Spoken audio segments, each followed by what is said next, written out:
We're here to talk about my son Kevin, who was born to 3 people. One of them was Julian. And we were lucky enough to meet one of the other recipients, and we hope to meet the third someday. Well, September 10th, 2014 started as a very ordinary day for me. It was the third day of school with my new kindergarten class, and after putting my students on the bus at 1 o'clock, I settled into the teacher's room when I heard the school secretary frantically calling my name through the teacher's room door and telling me to hurry. As I turned around, I was shocked to see my daughter standing in the hallway. She emotionally informed me that Kevin had a work accident and was in the ICU unit at Mass General Hospital. When we arrived at the hospital, we were met by Kevin's bosses and the charge nurse, who immediately told us, "This is the hardest part of my job. Your son is very sick. We're doing everything we can." When we went to the ICU room and saw Kevin, we knew things were very grim.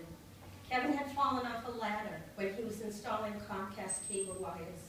He fell 16 feet and hit his head on a stone retaining wall, resulting in severe brain damage. There were no witnesses to this accident, so we'll never know what made him fall. It's really hard to process an emergency of the worst kind. How could this have happened to our Kevin? Kevin was 31, healthy, handsome, vibrant, had moved back to save to buy a house, and was looking for a woman to settle down with. He was a man with a bright future. When he was born, we called him our Kevin from heaven. He was good-natured, he was easy to raise. He was a jokester, always doing funny things around our house.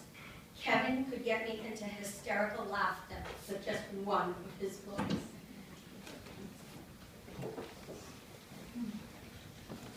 Not only was I lucky enough to have Kevin as an older brother,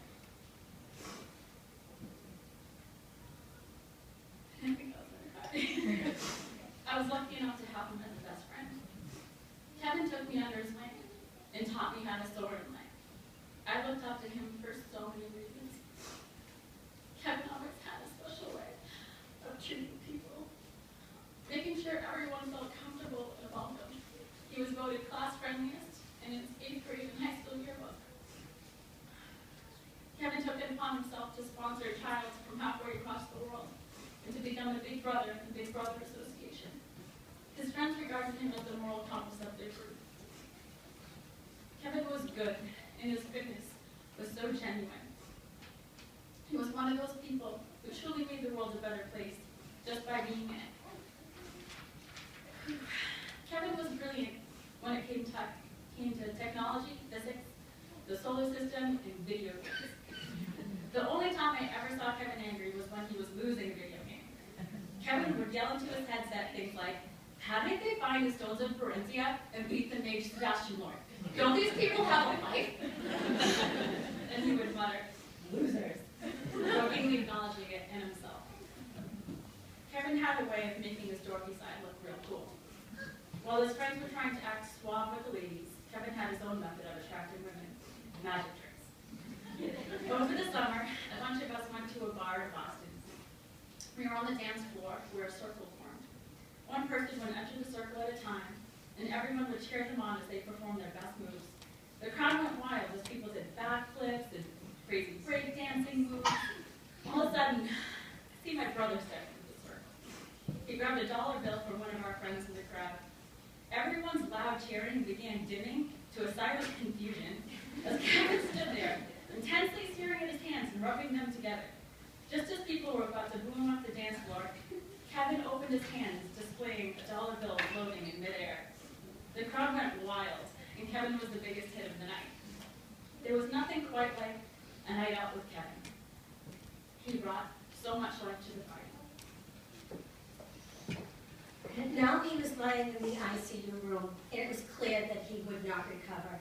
I looked at this healthy man who had worked so hard in keeping his body fit and thought about my teaching assistant, Catherine.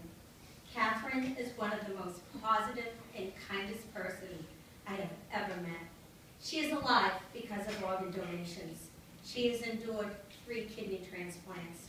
She is thankful for every day that comes her way and truly celebrates and honors the gift of life she has been given. I looked at my family and asked them if they thought Kevin would have wanted to be an organ donor. We all agreed that he would have wanted to be one. Our thoughts were confirmed after we came out of the first meeting with the New England Organ Bank. Kevin's friend shared this story with us. Kevin and Chad were at a bar. They had both taken out their IDs, and Kevin grabbed Chad's ID to do a magic trick with. Kevin noticed the heart on it and asked, "What's this? Are you certified in CPR or something?" Chad said, "No, that's because I'm an organ donor." Then they had a 30-minute conversation about organ donation, which ended with Kevin saying, "My organs are awesome." Well, he said, "Well, of course it'd be an organ donor. I'm awesome. My organs are awesome." After hearing that story, donating Kevin's organs was the easiest hard decision we ever made. Kevin passed away the night of the Northern Lights.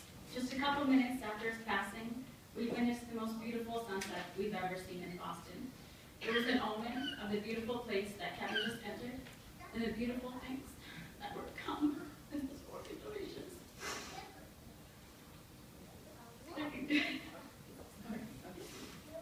Through Kevin's organ donations, 3 different people got a new chance at life. His heart went to a man in his 50s.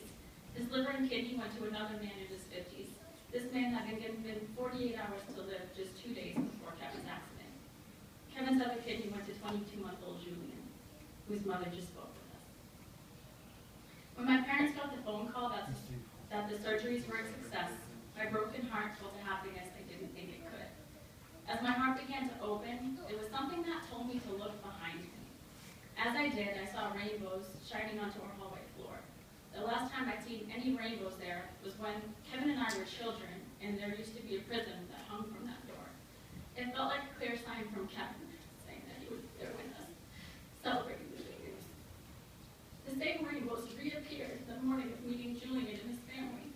It's the first and only time I've seen rainbows shine through Kevin's window onto his wall. I believe it was a sign from Kevin, letting us know he'd be with us that day.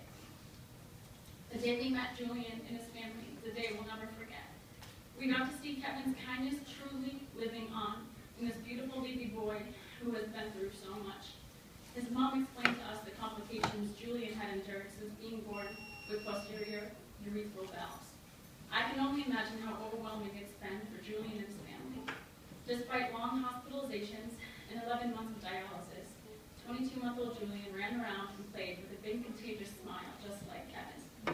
He fell asleep in my dad's lap and had us all completely in love with him.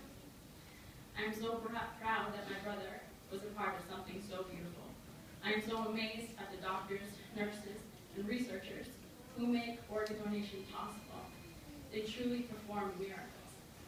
And that was the end of my speech, but as I was listening to everybody, I had these things memories of Kevin that kept popping up into my head. And we had this little thing. Anytime you did anything that was like a little bit good or a little bit, and you could just go to Dunkin' Donuts, say, tell Kevin you went to Dunkin' Donuts to get a nice coffee, and say, "Okay, I'm real proud of you."